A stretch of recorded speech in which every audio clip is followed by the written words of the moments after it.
The professor's take on it was that if the names like the Chiefs or the Braves, they're not as aggressively pursuing them to change their names. But why not the Indians, Cleveland Indians? Did they change their name yet? Yeah, I can't say. I don't Maybe not. know. Welcome everybody to Mudflood was Armageddon. Mudflood was Armageddon. Don't let them tell you anything else unless they're willing to bait you in a fair and honest way. I welcome the worldwide renowned scholar Randy from Wisconsin. It's an honor to have him here. He's not going to be here tonight, mañana, or Sunday morning. This so weekend. If you have any questions, type them in and he'll try to stay in charge. Welcome, Randy. I know you hate those type of introductions, but that's the way it goes. Thanks for inviting. All right. So you're going to take over this show here. Randy is in charge of doing the rectifying and explaining of all these divided waters, all these divided families, separated mudflood theologies. Whew. Let's do it slowly. Fair use. Randy's one of his favorite bands, and I looked this band up, specifically for him. You can see some of my favorite songs if you want to try the Houndmouth singing the song Sedona. So relaxing and fun. The Recon Tours, Decode That Propaganda, easy. Filter, take a picture, it ends up with him screaming over and over again, "Hey Dad, how do you feel about your son now?" Themselves disc jockeys. Those in favor describe the phenomena as a fresh rush of blood in the aging corpse of music. Those against prefer the term emperor's new clothes. Tonight you may judge for yourselves as we bring you the Propeller Heads, who together with the legendary Shirley Bassey play their arrangement, History Repeating.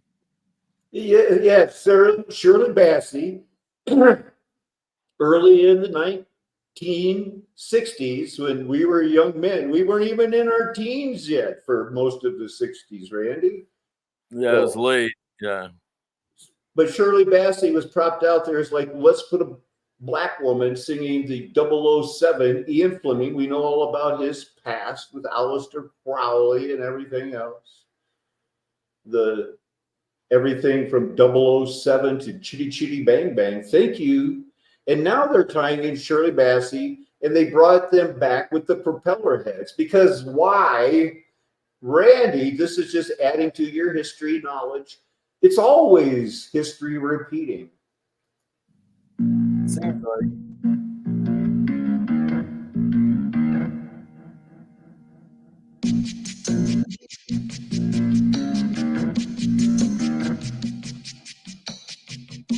The word is about, there's something evolving.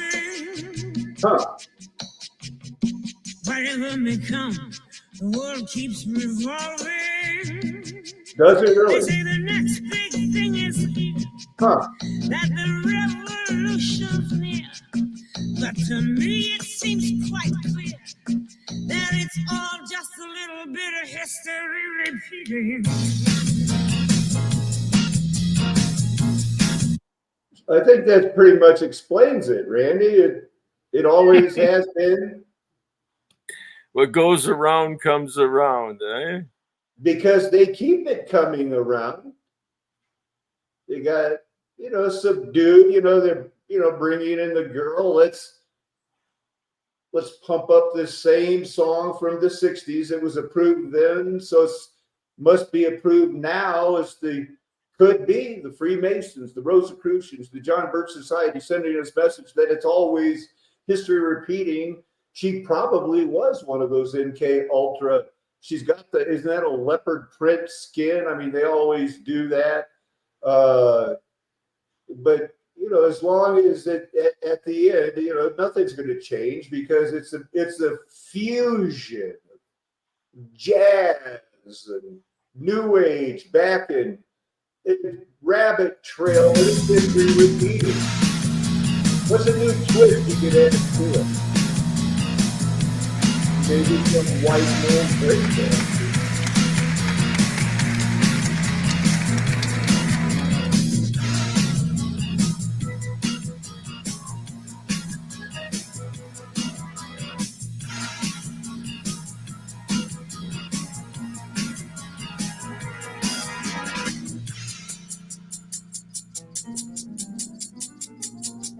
Oh, wow. Slow it down. Slow it down. Well, what can I...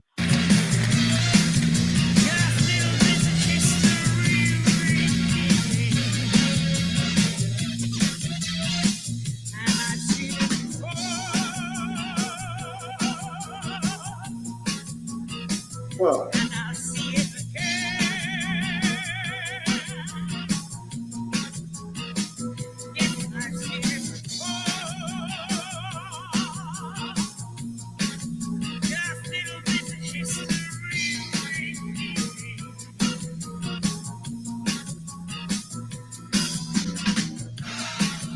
am I dancing right? Am I doing it right? Let's Get get the this. Hades were thrown into the lake of fire, Randy. Yep. How about that?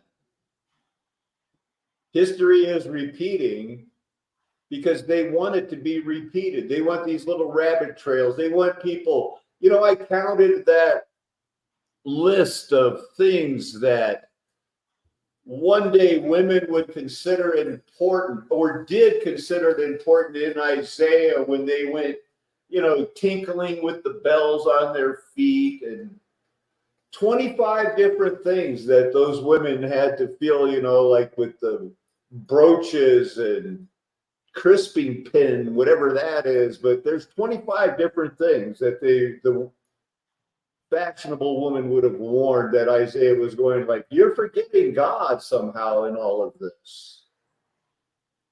So we got that. Yeah, getting their priorities messed up. All right. Let's check this out. So I looked up what is peroxide, because we're going to, I want to talk about the divided waters, the divided families. The Lord did not come to bring peace, but division, but he certainly brought joy to the world. The Lord has come. Let earth receive its king. We have peace, but not because of this world. Our peace comes from understanding this is not our home.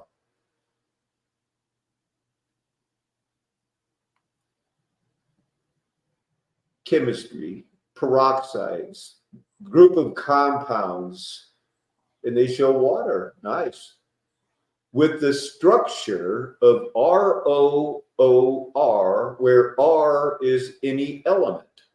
The OO group in a peroxide is called the peroxide group or peroxy group. The nomenclature is somewhat variable. I wonder if they haven't figured it all out yet. And the term was introduced by Tommy Thompson. Some people think the computer gets stuck on names and just throws in anything, Tommy Thompson. 1804, for an oxide with the greatest quantity of oxygen. Vague double talk. Hydrogen peroxide is the most common one, H2O2, of which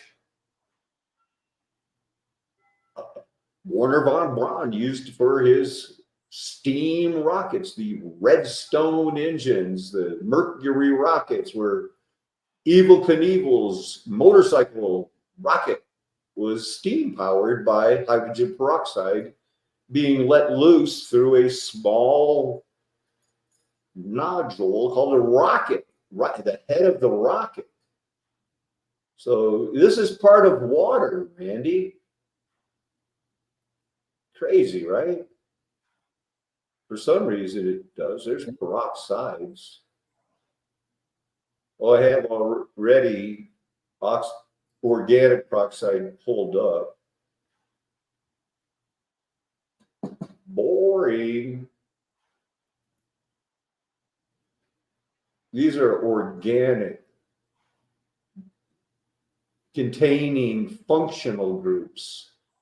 If R is hydrogen, the compounds are called water peroxides, hydroperoxides, which are discussed in that article. Okay, what article?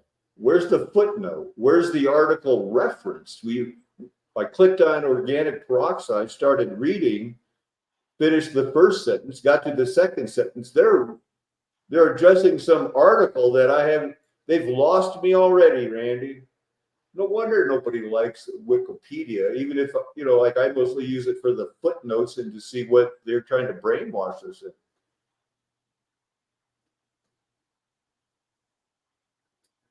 That looks interesting.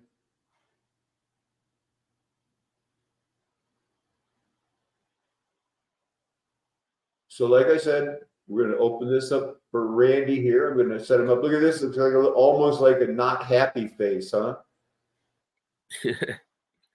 Just about. The last tab I had before I turn Randy loose is a reminder, Randy, I hit on these Indian boarding schools, and I'm trying to tie it into my paper in Colorado, something for you to have on your mind, that all of these children were raised in basically what was a fascist military schools. Because from the time of the Civil War, which you and I have recently learned a lot about their food production, we've had fascists. Those founders stored these children while they re-educated them, the acceptable ones, and killed the rest in genocides in a militaristic way. Under the thumb goes the Hispanic. Under the thumb goes every Native American. And after the Civil War, the Reconstruction era, they basically, that was reestablished. Sorry, you were freed slaves. Now you're going to do what we want, say, until you can't even vote, basically. And it went to the one drop rule. This is the sad facts. This was a country that had apartheid, which is why you might find that strange, but too bad. We're going back to the very first verse of the Bible, and Randy's going to comment on, in the beginning of this Bible, Jesus Christ in human form, the Word spoke the heavens and the earth into existence. That's not what the earth was without form and void, and darkness was over the face of the deep,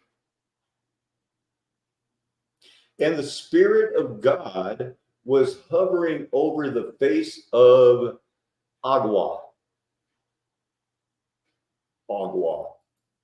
Hey, what? I just threw a little Espanol at you, Randy. That agua, that means water in Espanol. So here you go. We got this formless void. Water's being divided. Hammeum. Yeah. That's what it. Don't let anybody tell you anything else. That 96 out of the 581, when you see that, I'm going to go hammeum. Close as I can get it, Randy. That's that water, the midst of the waters, separated the waters in 1:7. All right, simple question. What's that even mean? Okay, well, you want a more detailed description of? Well, yeah. Well, then I would, I just did turn to Job 38 when God answered Job, and he gives more of a detailed description of what was happening when All God right, created. I'm going to go there. What Job 38? What verse am I looking for? Well, Just I'd all start. of it. I'd start out at the beginning of that, chapter. Again, this was before, chapter breaks. But yeah, with Now, the that Job, that's in the Old Testament. yeah, just before Psalms. Okay, I'll find it. All right, go ahead. There it is. And yeah, then beginning with verse 1, then the Lord answered Job out of the storm, who is this that obscures my purpose by talking without understanding? Prepare yourself like a hero. Oh, really? I will ask you, and you show me. This is a Beck I love translation. it. Yeah, because it's much clearer than verse 3. Even with Dr. Van Gameron's input, the best they could come up with was dress for action like a man. Okay. Well, continuing on with verse 4. Where were you when I laid the foundation of the earth? Tell me if you understand. Who determined its measurements? You surely know. Or who I, stretched a measuring line over it? Verse 6. On what were the sockets of its pillars placed? okay, Who let's laid? stop for a second, Randy, because I want to see if these bases and sockets show up in anything from, say, Exodus chapter 32 on. This will only take a second. We'll remember you're at verse 6. But this is, I hate to interrupt you like that, man. No, that's fine. Stone laid, fastened. Come on. Only two uses here. Nothing in Exodus there. Exodus 15, not the same. Okay, scratch that one. Sorry, Randy. It didn't pan out. Uh, As they maybe, say, it did that one didn't, they can't all be hits. well, there might be something revealed in First Samuel, Rachel's prayer, possibly. But this is, God speaking to Job here, where a prayer is something a little different. Yeah, because it's about to get crazy. Yeah,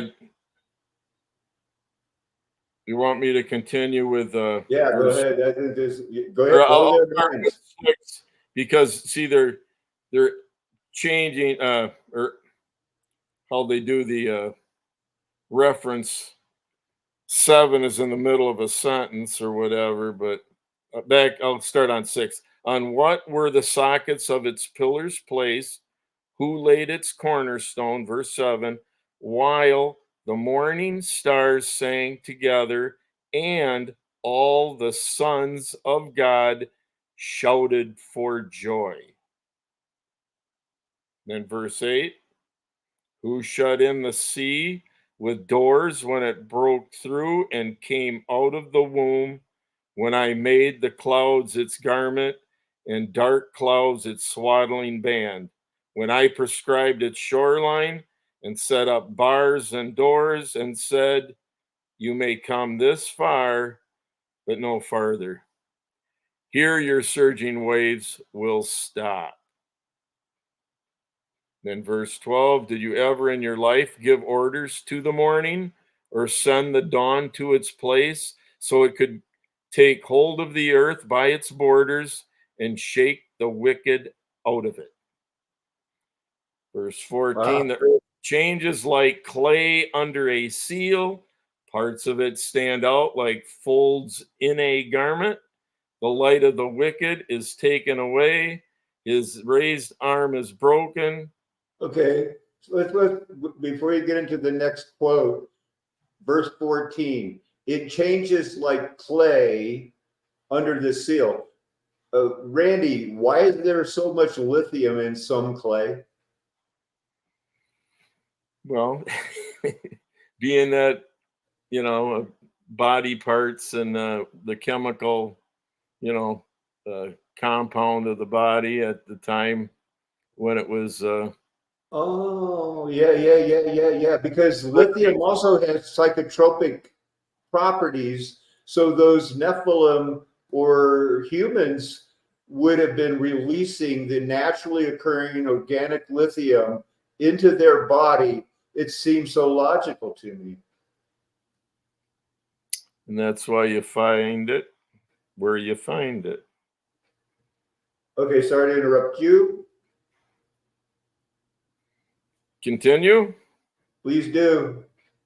Where are we? I think 14? we're 16. Oh, 16. Have you gone to the sources of the sea or walked through the hidden recesses of the deep? Were Wow. you shown the gates of death? Have you Wow. looked at the portals of darkness? 18.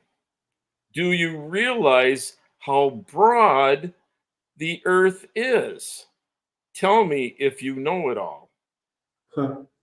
What is the way to the source of light, and where is the home of darkness, that you may take it to its place and show it the path to its home? 21. You must know because you were born then and have lived a long time. Who's he talking to? Who's that one talking to? For you were born then, and the number of your days is great. Is that? If you know all this, he's speaking to Job, Oh, okay. and I, if is the Lord Right. I'm trying to answer a rhetorical question. I get it. Is God being a little sarcastic to Job, possibly? Yeah. Okay. And That will never happen again. and it can, that's giving you a little more of detail what is also somewhat mentioned in Genesis, what he did and why it, he didn't say, well, now I'm going to, create water. It's Genesis saying, he's hovering over, the face of the deep or whatever. Different. Is he encouraging us to, come, be efficient in the storing of water or something? I don't know.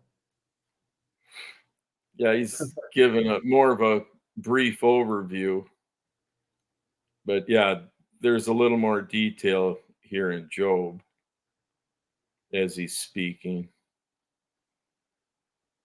Either way, if you want to go back to verse 16 or just start in 22. Well, I can continue. 22 is probably where 22. Have you been to the place where snow is stored and seen the stores of hail that I have reserved for the time of trouble, for the day of battle and war? How is the light distributed and the east wind spread over the earth? Who made a channel for the torrent of rain and a path for the thunderclouds to bring rain on a land where nobody lives, on a desert where there's no human being, to satisfy a land that is waste and desolate, to make the arid ground sprout with grass? Does the rain have a father who gave birth to the dewdrops? From whose womb came the ice? Who has given birth to the hoarfrost in the air? The water hardens like a stone, and the surface of the earth freezes over. Can you bind into a cluster the Pleiades, or untie the cords of Orion? Can you bring out stars at the right time, or guide the great bear with her young? Do you know the laws of the sky? Did you set up laws of nature on earth? Can you call up to the clouds and have a flood of water cover you? Can you send lightning so that it flashes and say to you, here we are? Who put wisdom within us or gave understanding to the mind? Who is wise enough to count the clouds and pour out the water skin of heaven? When the ground cakes into a hard mass and the clods cling together, can you hunt prey for the lioness and satisfy the hungry cubs as they crouch in their dens and lie in wait in the thicket? Who prepares food for the crow when its young ones cry to God and are desperately in need of food? The last stanza, I think, is the only group of, of the three verses that don't include so many. I lost track of how many different references to water that could be fit into, and I'm counting the womb, clouds, waves, Yeah, the dew, the the hoarfrost, dew, the frost, the snow, the gates of deep darkness, and hail. Yeah, like hail and all of it. There's this lot, torrents of rain. Again, he mentions the womb a number of times. Verse 30, the waters become hard like stone. The glittering sword did that, and the face of the deep is frozen. Well, I think we see the effects of that right to this day. Lift up your voice to the clouds, water, flood of waters cover you. There is a lot of water going on in this. and then you have the electrical from the lightning. Yeah, there's different aspects of physics being, described, mentioned. And a lot of that is temperature related or lack of heat, You got water and then you got ice. And anything We'll in take a look between. at the stone reference here. K Eben. That is the only time it's used out of 273. We can see it's a busy root word, many prefix, suffix, ABN, ABAN. The actual definition will be a surprise to us all. It is a rock, first referenced in Genesis 2:12, where the onyx stone is there. And if you want to know where the gold is, you'll find out in the direct vicinity of that verse. Next used in Genesis 11, brick for stone they used. They had brick for stone and slime, Genesis 11, so they decided to build the Tower of Babel. Hey, we got this brick and stone. We got this brick, we can use it like stone. Well, let's build the Tower of Babel. Randy, you got a comment on that one? Yeah, and then it's giant asphalt for mortar sometimes. Like a starfort Tower of Babel. Yeah. Wonder if these, how far this will go down before. Boy, just a lot of its usage is right there in the first two books out of the 273. We'll click on the 273. We won't look at them all. We'll slide down quite a ways and see if they're used in 1 Kings chapter 6. They are. So we're going to drop in there, because this is one of my favorite things.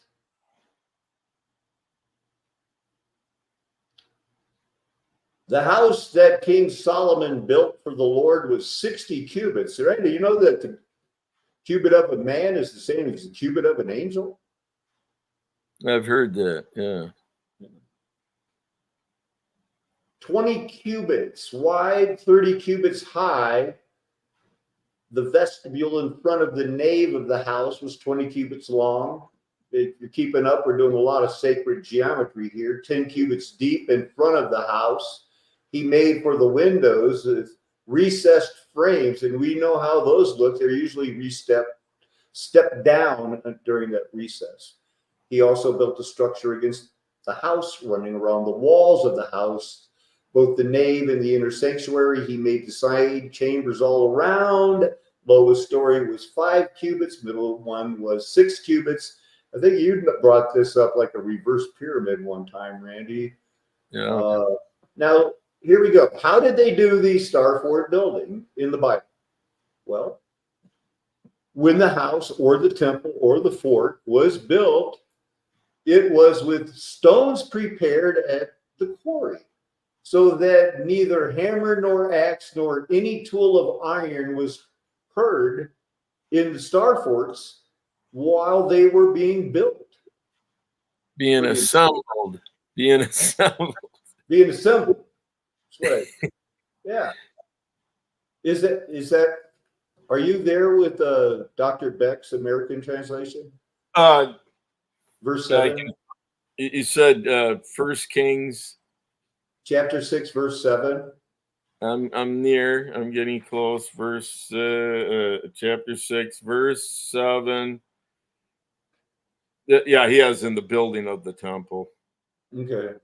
But basically it was, in case they wanted to know how it looked, I'm going to get into a little bit more. Most but it's holy place, prefabricated, more or less. I mean, exactly, prefabricated, like Machu Picchu. What's the big deal? The Bible solves everything, Randy. Why won't people bow their knees and just confess that they were sinners, man? What is the problem with that? Yeah. Okay, they got the innermost sanctuary. You're going down, 20. Overlaid it with pure gold. Are you kidding me? That would have looked nice, I guess, for glory and beauty. Overlaid an altar of cedar. Overlaid the inside of the house with pure gold. Drew chains of gold across in front of the inner sanctuary. Overlaid it with gold. And he overlaid the whole house with gold until all the house was finished, and the whole altar that belonged to the inner sanctuary he overlaid with gold. Randy, why would that abomination of desolation, who declared himself a god in this most holy place, then want to burn it down? Could it be that they wanted that gold? That was a different temple than the one Solomon had built. But yeah, it was probably adorned well enough where people might want to salvage a few items. It took 40 years for Herod to get this whole complex set up. Yeah. The one that got destroyed, not one Right. stone left on top of another. Yep. But these, they're measuring out 10 cubic stones. And to remind them, in case anybody was wondering, both cherubim had the same measurement and the same form. The height of one cherub was 10 cubits, and so was that of the other cubit. Somewhere in here is where you're going to find that whole thing about the humans and the angels have the same size cubit. Overlaying with gold, 5-sided door post. Let's carve in palm trees and open flowers. What do we need to prove to them that these are describing what we see at Starforts? They covered it with cedar. The chamber had 45 pillars, 15 in each row. Wow, I never saw that before. But, it's vaguely overlooking their ability to take measurements. you know, they knew how to. It's almost as if 1 Kings chapter 7 verse 9 didn't even exist. That everything that Solomon ordered from the king of Tyre, that hey, these were all costly stones, cut to measure, sawed with saws, back and front, even from Measured the foundation to the coping, from the outside to the great court. To the coping, I mean, how specific does the Bible need to get? Yeah, cutting square, perpendicular, you know, the line. I mean, if they wanted to make, you know, an angle, or that, they knew how to do that also, but they were going down to how they bought them, you know, from King Hiram of Tyre, who became so rich. We read about him later, but that was only verse 9. Look at verse 10. The foundation was of costly stones. I guess people don't believe the Bible because their eyes aren't open. These were huge stones we're talking about, people. Stones of 8 and 10 cubits. The above were costly stones cut according to measurement, and cedar. The great court had 3 courses of cut stone all around, and a course of cedar beams. So had the inner court of the house of the Lord and the vestibule of the house. And King Solomon sent and brought Hiram from Tyre. This was named the same name, not the king of Tyre. He was the son of a widow of the tribe of Naphtali, and his father was a man of Tyre. He was God gifted with the talent to be able to work in bronze, full of wisdom, understanding, and skill for making any work in aforementioned bronze. So he cast these pillars, 18 cubits high from bronze. I don't think people realize how big that is, Randy. It's probably getting close to 27 feet or better. Like those at the Acropolis or in Pompeii or Washington, D.C. or Racine, Wisconsin. It's pillars that are everywhere across the earth.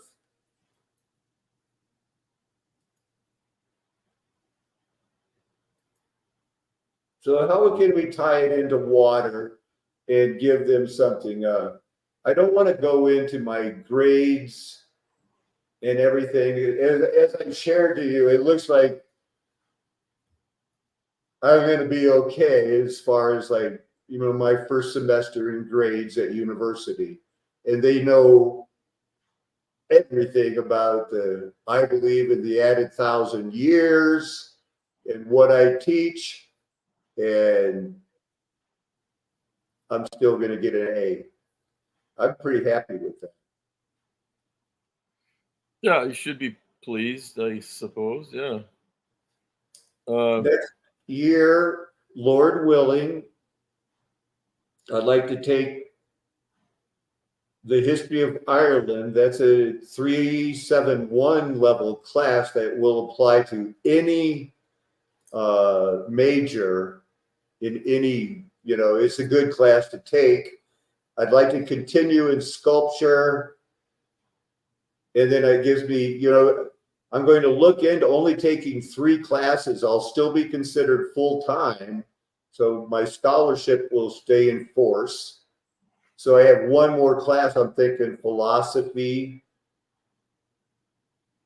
anthropology, or another history class. I mean, anything jumping out at you that would be most interesting to study at the end of time? I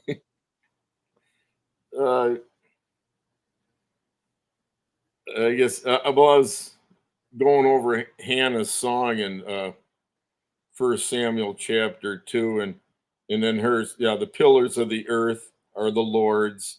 He has set the world on them. But yeah, as far as what your question during this little season, I'm guessing you're implying, you know, what's important to study. Was that? Yeah, I want people to go back and look at the video I did before I went to class, the short reading of Revelation 17 through 20. Yeah, you did. Basically tells it all. So, you know, it comes down to how are we going to read this book as layman and historian? Did you?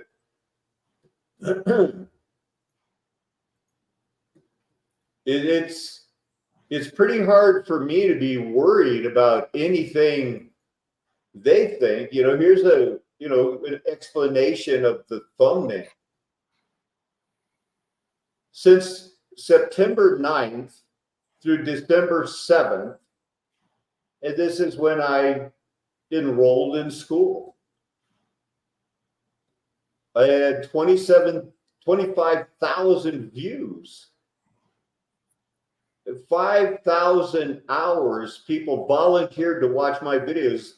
To me, that means I'm the most watched history teacher or anybody at Adams State University.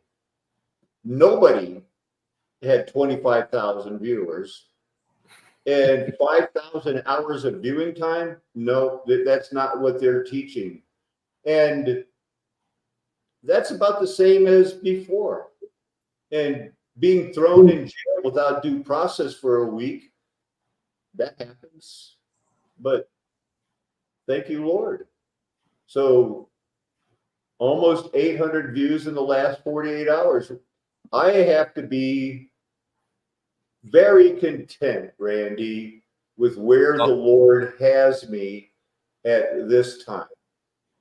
All glory to God. Yes. Amen. And that's the secret. You're never going to find me running around, like these other guys that they recommend to me. Back in the day, it was Brian Austin Lampert or something like that. And they all end up going like, I am the reincarnation of Christ. If I ever say that, just click off and unsubscribe. There is no other Christ. There is only Jesus. And here's our enemies, More of them. Yep. I got these questions, Randy. We're going to look at this one. This is what we got going here. So these are not the ones you have to keep scrolling down. Look at this. See this one, Randy?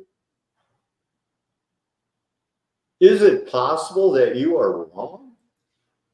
The Bible seems to be an astro-theological book, but we all have our beliefs. Much love, brother. What? I might have replied to that one. Let's check it out. I'm pretending. I know you replied.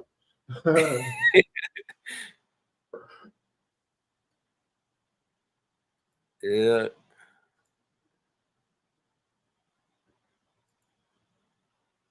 Don't be deceived.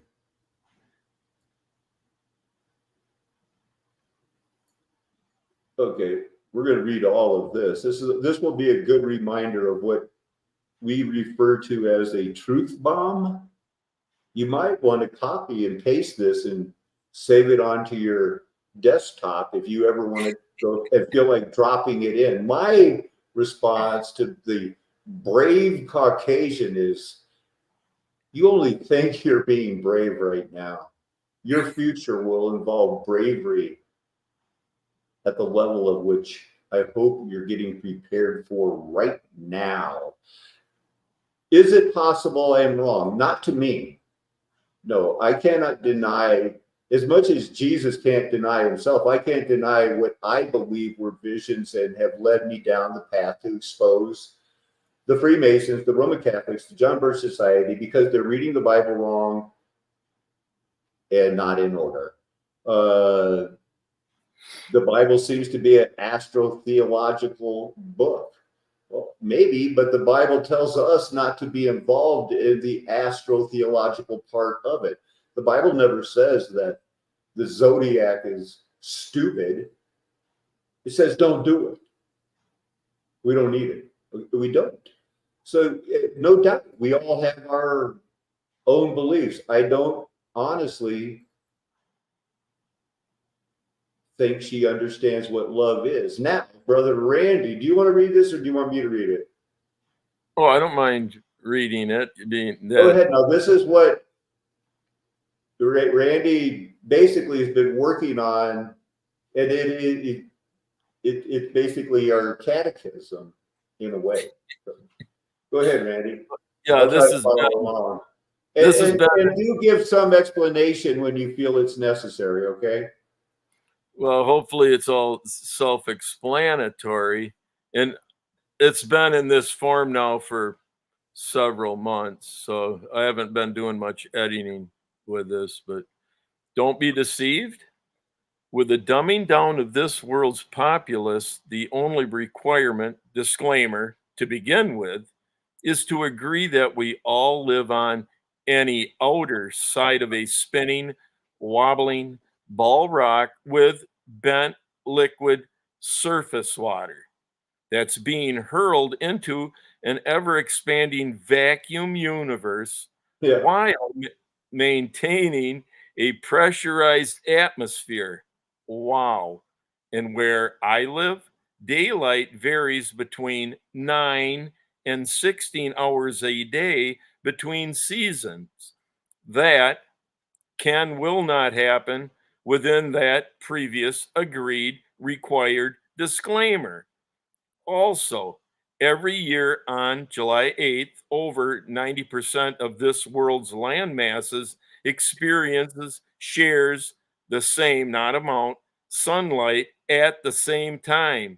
Yes, go figure. Is that a lot? 90% of the world getting the same sunshine? That sounds like a lot. Confirm it. Well, the way you need to confirm it is with their model. Here we go. How are you going to get 90% of this lit up? Oh, yeah, because it would only be half at the most. I get it. Sorry. I'm just, that's what they call feeding the guest softballs. Okay. So now that you know how that works, where am I? The same what time. What verse am I on here? What verse am I on? Yes, go figure. If anyone can agree on that original disclaimer, they may certainly disagree on most anything else, and the sky is the limit for absurdness. Most everything we've been taught is scripted BS. That's an abbreviation. While history and our calendar have been tampered with, may our God have mercy on us, his creation, and thank our Lord for giving his word to us recorded in the Bible. Amen. In a nutshell, this is about all I know. The word of God recorded in the Bible is absolutely, entirely reliable, accurate truth, including we reside in a stationary closed system with sea level plane, outer space, planets, and gravity don't exist. Genesis chapter 1, verse 7, and many others. We are engaged in a spiritual war here. The rapture, Armageddon, and the first resurrection are long past history. Revelation chapter 16, verse 16. Also, chapter 19, verses 9 and 20. Or chapter 19, verse 9, and chapter 20, verse 5. Investigate the tons of melted masonry landscape throughout this realm, indicating what's described at 2 Peter chapter 3 happened as when those apostles warned that generation. The golden age when Christ returned and ruled with the rod of iron while Satan was bound in prison for 1,000 years after both the beast and false prophet had already been thrown into the fiery lake of burning sulfur.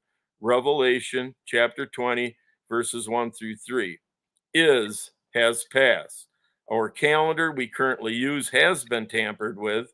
The controllers added 1,000 years, alias dark ages, when they changed the J's and I's, indicating what year since after the Lord's Day to a one, and so is also fake.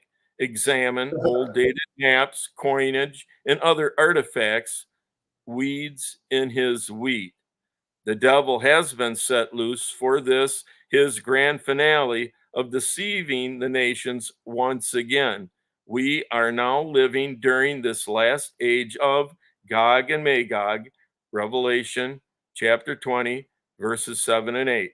Also, there definitely isn't any God Trinity of any kind, only one single God Spirit that manifested himself in flesh as the Messiah, Emmanuel, Christ, Jesus. John chapter 14, verses 9 and 25. All issues, difficulties require much prayer, as also required honoring him with much due thanks, praise, and glory. His will be done in earth as in heaven. So, what's left? The final rescue, and then the white throne judgment where the books are open. Revelation chapter 20, verses 11 and 12. Game over? Eternity begins. Hell is destined for those evil and rebellious ones, while heaven awaits them, taken from the narrow road, demonstrating his victory is ours to those who have been called, chosen, and faithful. Okay, now, any questions? Blessings and peace with hope and love. Yours truly. RJ, the famous Randy from Wisconsin. Now I understand this isn't a catechism. It's not a question and answer form. It's what I, in a nutshell, want any future catechisms to be based on this. In any way that they read this, they should look where there's an exclamation, because to really go through this, I mean, I've spent I spent 40 minutes reading this, going through it and everything, but really bent liquid since when, Yeah, it doesn't work in my world. Well, let's just, if you highlight that, you right click it, you search it on this internet. I'm looking for expanding vacuum universe. This is the lowest amount of results I think I've ever seen, 184,000. First one being expansion of the universe. That's what I was asking about. It says the expansion of the universe is the increase in distance between gravitationally unbound. You'd think They got loose of their sockets, Randy. Well, you'd think when they're using terms that are merely theories, they should denote that. It's not like it's something that's proven, That's why it's still a theory. I was in a class one time, a Sunday school class, where I learned about redshift from I kid you not, a nuclear physicist. They're trying to convince me, that the theistic evolution, I say try to convince me, they never would admit that, but there was a class about it, right after I came out as geocentric. Do we live in a giant void? That would explain a vacuum. How to ignore a vacuum? Dark energy causing expansion. Not what I'm looking for. I'm looking for expanding vacuum universe. That's the problem. That's the problem. Yeah, once you get through that. Yeah, I need to cut that out and research the radiation belt. Van Allen radiation belt. What I mean, hey, inflation is a hypothetical scalar field. I wonder if that has anything to do with a scallier. Who's that guy that rewrote the history? Scalligarian?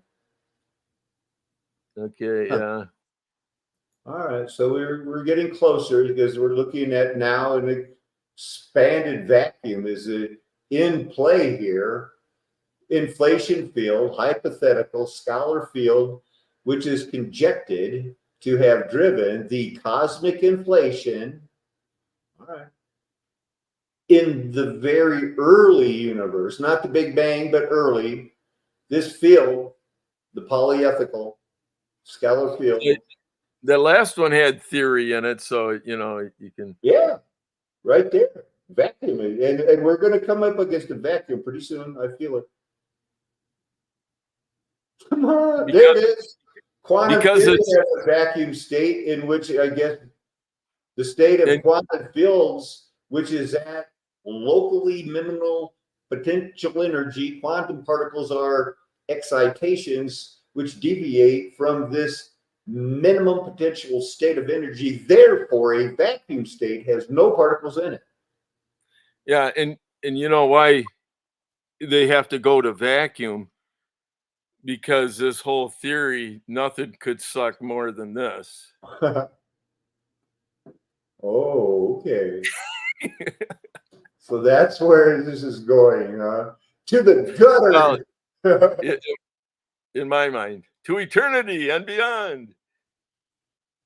I guess that if you want to talk about this theory, and I don't, but I will, because I want to move to this postulation of this acoustic Fabianism and then wrap it up.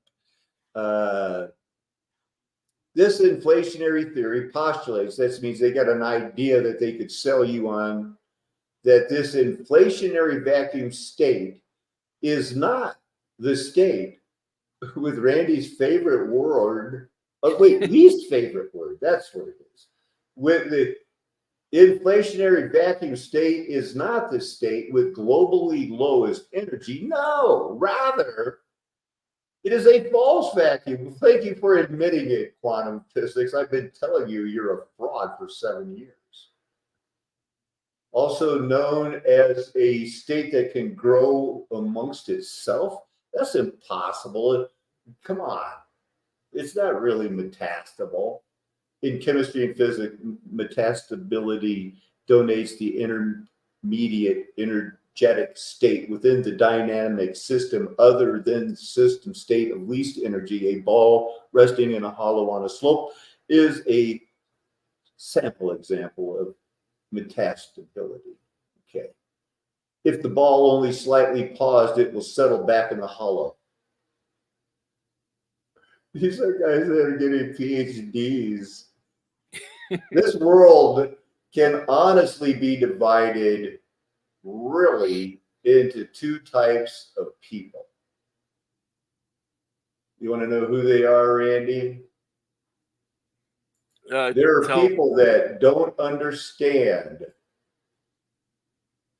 that let's say you're in a football game. Are you saying like the 80 IQ of 83 and lower? No. Them people? No, I have a different test. Okay. This test includes the United States version of football, American tackle football, as it used to be called.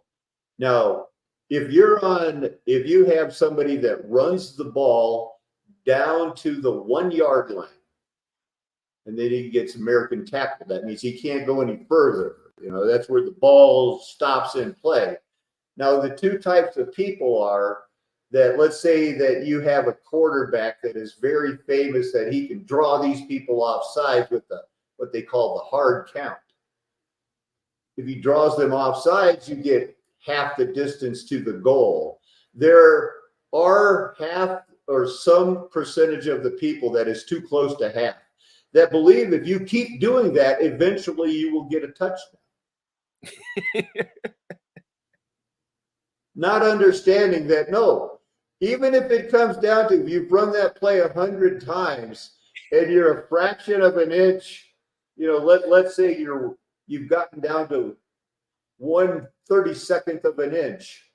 Your next penalty is only going to bring you 1/64th, and you will never cross that line. And yet I have had people, maybe from Texas and some other places that, don't you understand? You're going to you're advancing, but you'll never get there. Wow.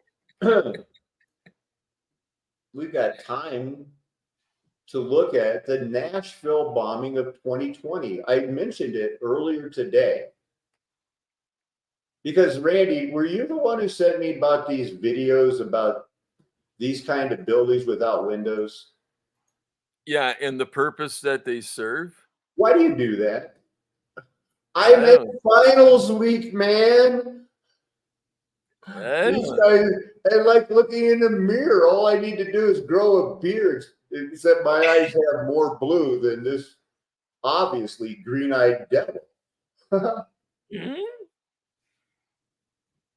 What are these things? They 9/11, the jab, T-Mobile, Memphis Air Route.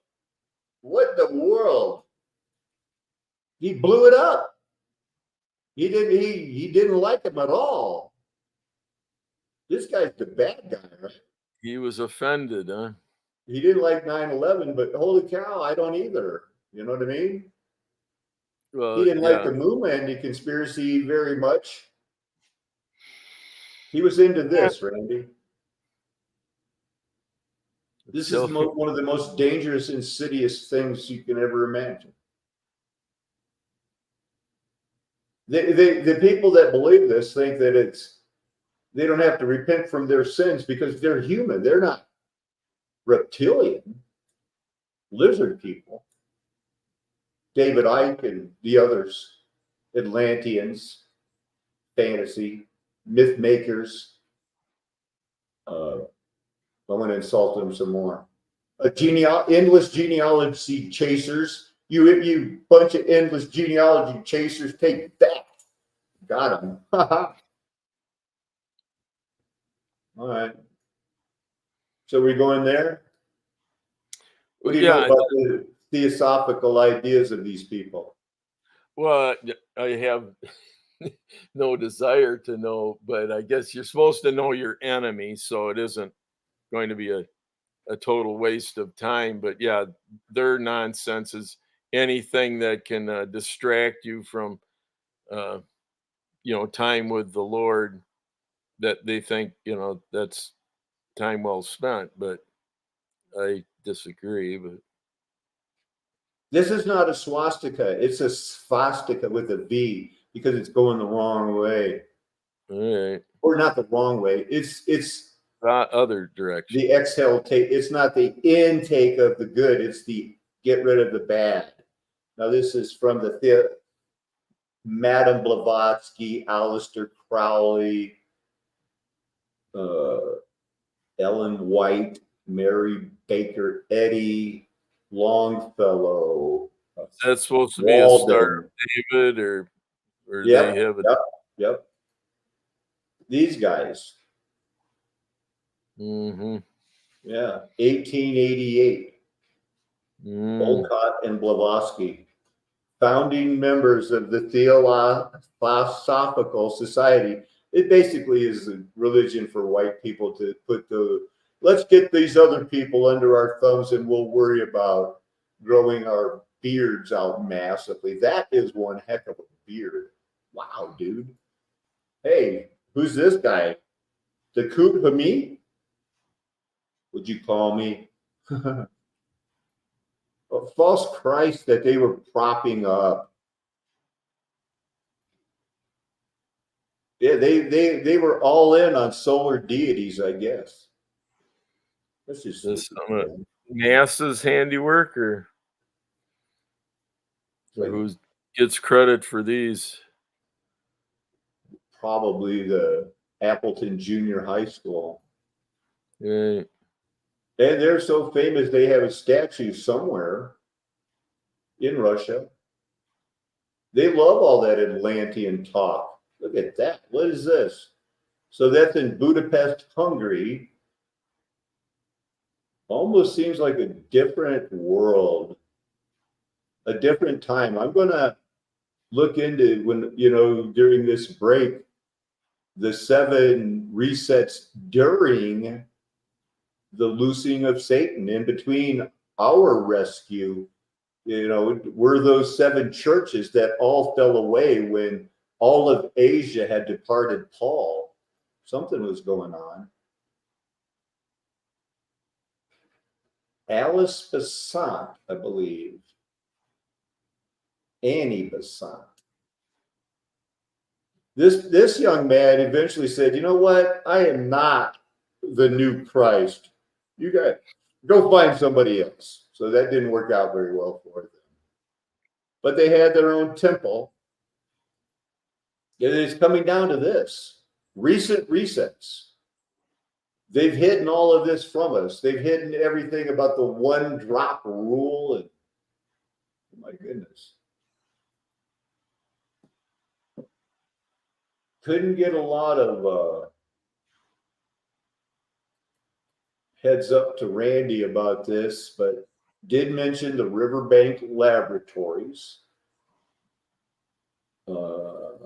George Fabian, the Riverbank Acoustical Museum, because that's really what they were doing here.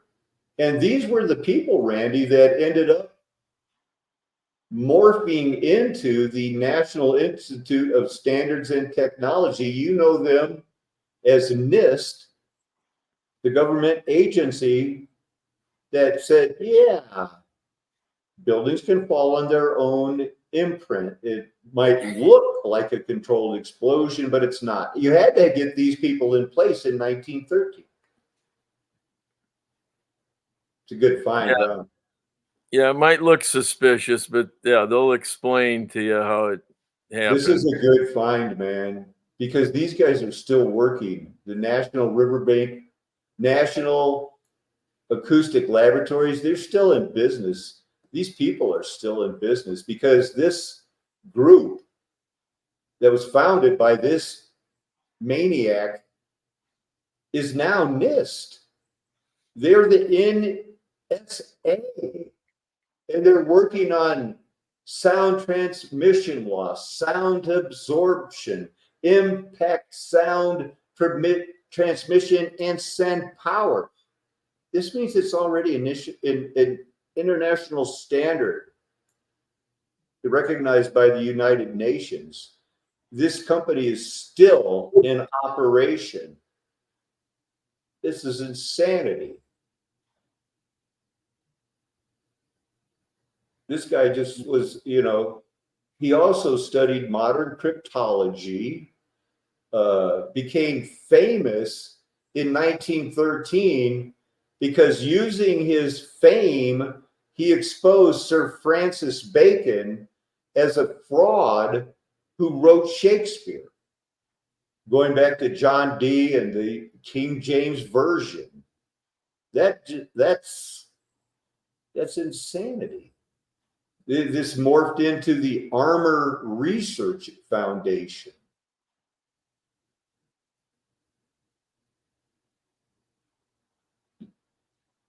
From somebody that the first part of his thing, as a millionaire, private research laboratory, pioneered this and that, and the other thing, also awarded Order of the Rising Sun by the Japanese because they were accepted as white until they almost won World War II. And then it was like, oh, no, not going to happen. But it was an honor for him to be a part of that.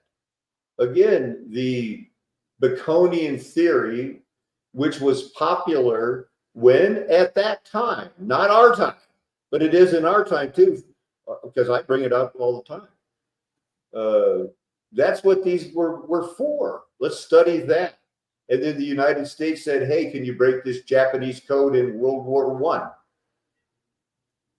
But in 1916, with Shakespeare's death supposedly having its 300th anniversary, they were doing ciphers, and that brought the attention from this Folger Shakespeare Library going like, let's hire these guys. And from it, we'll create a new organization called the National Security Organization, and they'll recognize Riverbank Laboratories, and we can get them on our payroll and take everything they've learned about acoustics and focus on cryptoanalysis in World War I, and we'll fund their acoustic studies because their acoustic studies are for levitation. That's what he believed you could do, and why he would study it was he wanted levitation. And I believe he got it. Anywhere you want to go, Randy? No, I don't have any particular direction. I just open-minded. Let's refresh in our memory on the Baconian theory of Shakespeare authorship, because people are using the Shakespeare code to take people to the pyramids as if they're something special, using their coordinates to teach globe Earth. It is actually that ridiculous.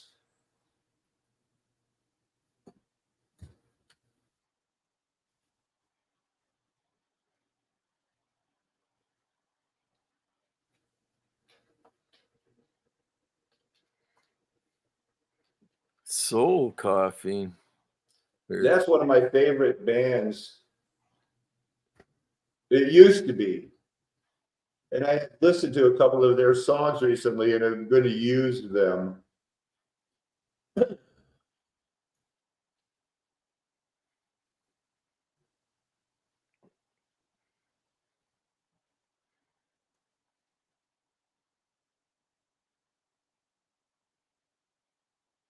This won't be a hassle.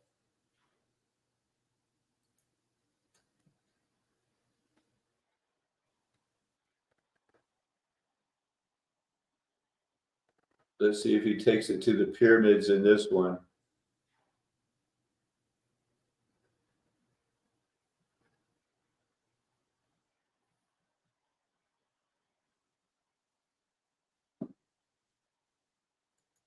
Well, this is a show killer.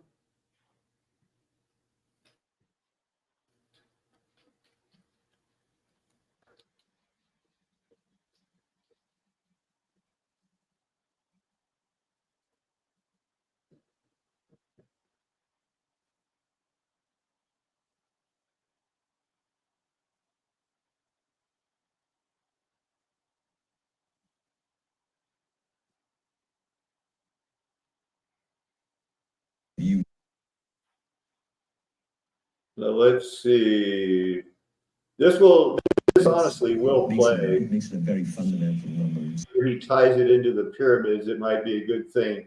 But supposedly in the sonnets and everything else, this man has been struggling to get this out there again. And there are probably many more like him. This is the only one my algorithm gives me.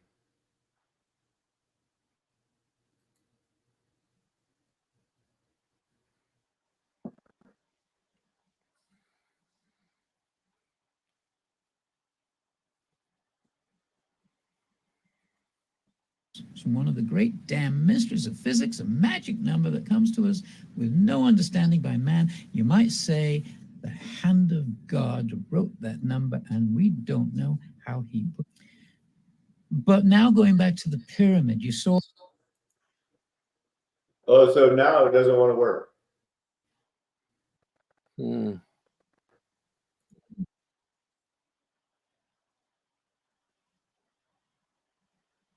Well, it's in the barcode. Discovered that one No understanding by man. 1/137. You might say the hand of God wrote that number. The hand of God wrote this book. And people will not believe the Bible, so they'll believe these things. Show killer.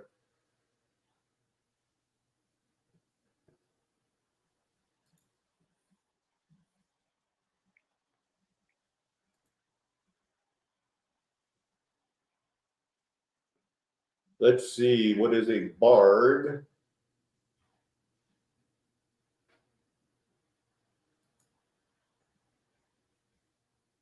Doctor Who, so he's a prop up that the nerds love to look at, like some way of doing it without the Bible, so that, you know, they will cover it. It will be covered.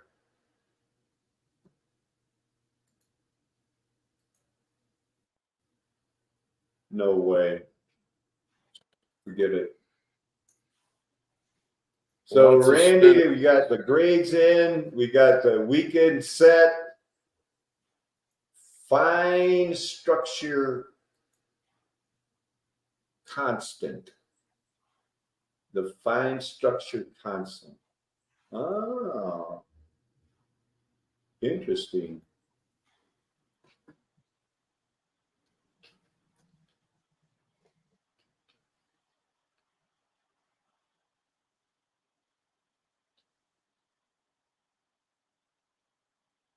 Let's look at that. Thanks for the heads up. Bard was the oral reservoir of history. They were all killed. Probably maybe some of that oral translation thing going on there. They don't like that. A lot of people were killed. A lot of people were reaped.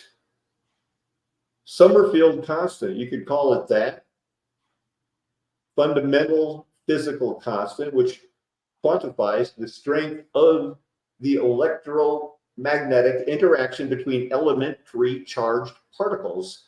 These are expected to be conceived as if it is a dimensionless quantity, independent of the systems of units.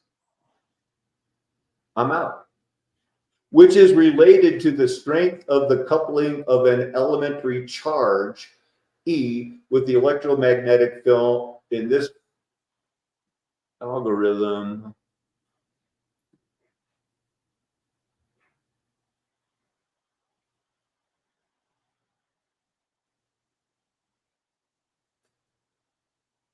See, I don't even like this at all. 10 times negative 10. And you're going to, you know, so that'll bring this into negativity, but they don't care.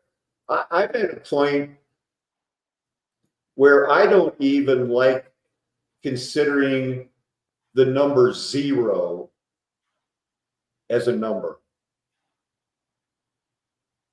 You know, let's start our numbers. Okay, 0, 1, 2, what?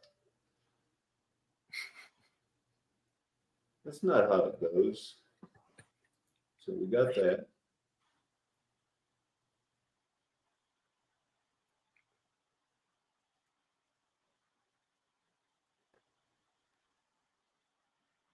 The Planck constant. This is the speed of light. Well, one of them, it is the foundational importance in quantum physics relies on the Planck's constant, although it is not constant. It states that a photon's energy is equal to its frequency multiplied. In math, you have to use the Planck constant. The wavelength of a matter wave equals the Planck constant divided by the associated particle momentum, but it's an estimate. And they needed it. It was first postulated in the 1900s, and we have nuclear weapons based 45 years later, because they have to count the 0 as a number. That they could, you know, let's drop them, let's end this war. So they argued about this for a while. And the Max Planck Institute used to be called the Kaiser Wilhelm Institute, but that became too politically charged after World War I. He received a Nobel Prize for this theory. In metrology, the Planck constant is used together with other constants to define the kilogram and the standard international unit of measurement of mass, all working on things from the 1900s towards 2023, which is rapidly coming to an end, Brother Randy. Yeah, the year that we're calling 2023. I agree. Exactly, that's what we call it. So all of these absolute temperatures and everything goes back to his theories of dark matter and other things that you can't prove. But it's constant? So they say, but it isn't really, because light travels at different speeds. Okay.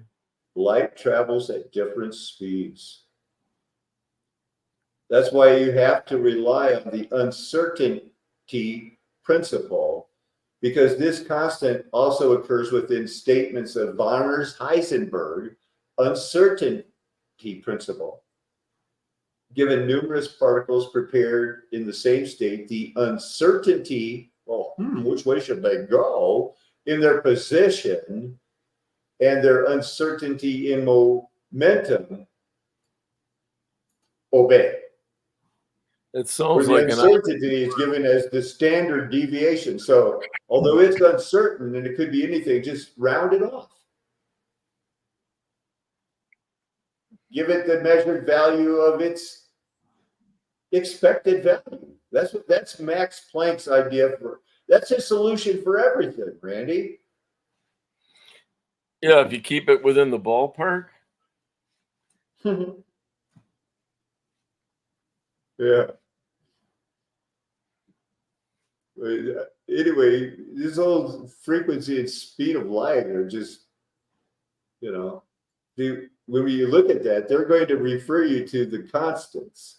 Speed of light in a vacuum, which, is hard to perfectly do.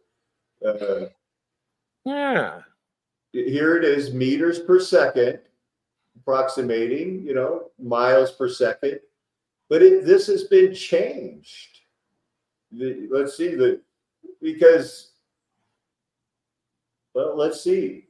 As recently as 1983, it was changed. And by 1972, when they went to the moon, it was different. Same in 58, when everything changed, it was different. Different. Hey, Michelson, Morley much? Foucault, pendulum much? Different speeds, just estimates. For being proposed on the theory of light, everybody comes up with different ideas because speed moves at different lights. Yeah, maybe. Speed does not move through different lights. Okay? Papa can make the slip of the tongue very, very much like everyone else. Need a lip lock there. In the 1200s, aforementioned Roger Bacon argued that the speed of light in air was not infinite. Genius. Using philosophical arguments backed by Alhazen and Aristotle. In the 1600s, early 1600s, the possible murderer, Johannes Kepler, believed that the speed of light was infinite since empty space presents no obstacles. René Descartes, he is because he thinks. I mean, he thinks, therefore he is. He argued that the speed of light could be finite. It's noticeably, well, he thought it was noticeably out of alignment during lunar eclipses. I don't know what he thought he was looking at. Oh, wait, it does kind of look goofy, doesn't it? Never mind. So we didn't know nothing about, hey, maybe we could sell an aberration of light so that, well, you might think you see it over there, but it's really over here. That's a good one. And they're going to stick with it.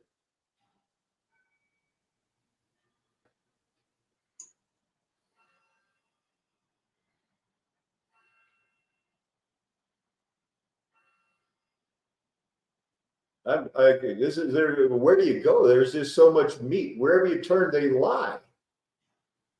Luminiferous ether. I'm glad I kept going.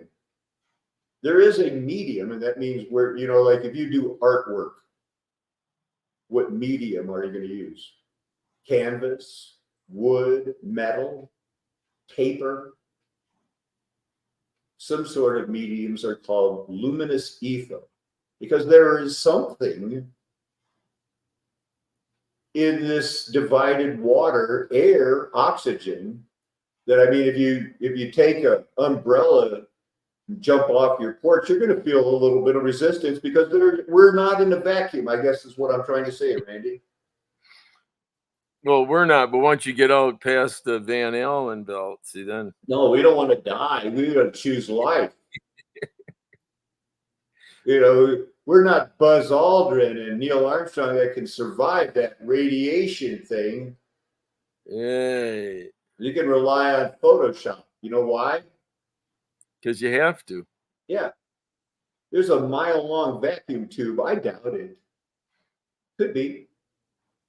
California Valley, this is one of these things that aforementioned the famous Michelson and Morley experiment to prove the Earth is not rotating. He did this too with a mile-long vacuum. Wow. He was serious, right? This guy was crazy trying to still prove that the Earth was rotating as late as 1930-35. Wow. You had a huge shop vac. You've seen them railroad tankers that collapse where they pull a vacuum on it. Yeah, they just boom.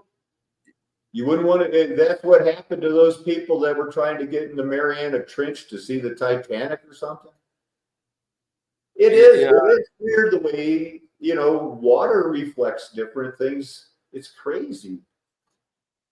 Oh yeah, the optic illusion. That's the speed of light in real time. Would you please? Ding, ding. It's like a pinball machine. It's like Pong. Yeah. Ding, ding. Ooh, now I got it all figured out. Thank you, Max Planck, for giving me a algorithm that if I ever need to calculate the speed of light to fake quantum physics math to prove that there's black holes and dark matter that we can't see but have to assume is there and is occupying 97% of this, you know, physical universe, we can make that work with their rounded math. And so they do. Luminous ethers. This guy, he deserves more press. Special theory of relativity. You know what they used to call people in special ed? That's what this theory is all about. Challenged? Retarded. Oh.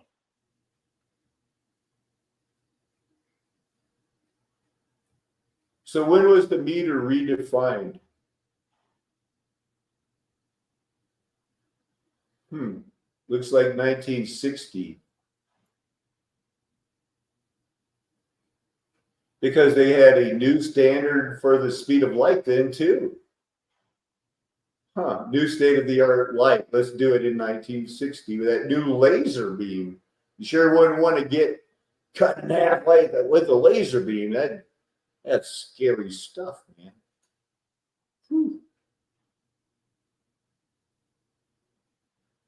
So I'm at the point now, you know, been about an hour and a half, and it's time for Randy is going to Sturgeon Bay. He's going to try to, you know, maybe take a camera or something because he doesn't have a camera phone. Huh? Let's don't go down that road. He is not going to give away his flip phone. So, but he might get a camera and take some Mudflood pictures. But you're going to be busy all week, family things, and Yeah. So whatever they have in store for us, they're gonna be the host, and we'll be happy to be there. Yeah. So Be my youngest brother and his spouse. well, it He's should be retired. good. You think you're going to play any euchre? Would probably play sheep's head if we play any card games, or maybe some other ones. Probably not euchre though. Euchre's a little too far north for you or something. But euchre is a Midwest game that historically the records will show that it used to be played even in the 70s, where the winner would get $50 in a euchre tournament, and rarely would one person win. Even more rarely would a man win and then his son win the next week, which happened in the Hughes clan in Grundy County, Illinois, because we were the euchre champions. And one of them was doing LSD at the time. Full disclosure, it wasn't my dad. It was me. And he got mad when I won the next week. He was actually physically upset. He was mad. It diminished his championship because. Well, yeah, it'd be a disappointment. Yeah, not. Yeah. So, Randy, we have. I have much writing to do, much to go at. Well, there's something to think about.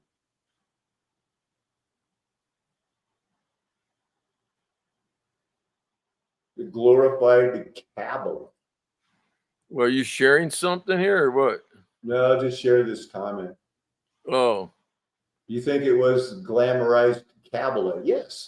They're trying to substitute the Kabbalah in every way possible, from Madonna's theology to Oprah Winfrey's theology to the basis of the Theosophical Society is that Jesus lives inside us and our pineal gland will release the Jesus Christ inside of us all.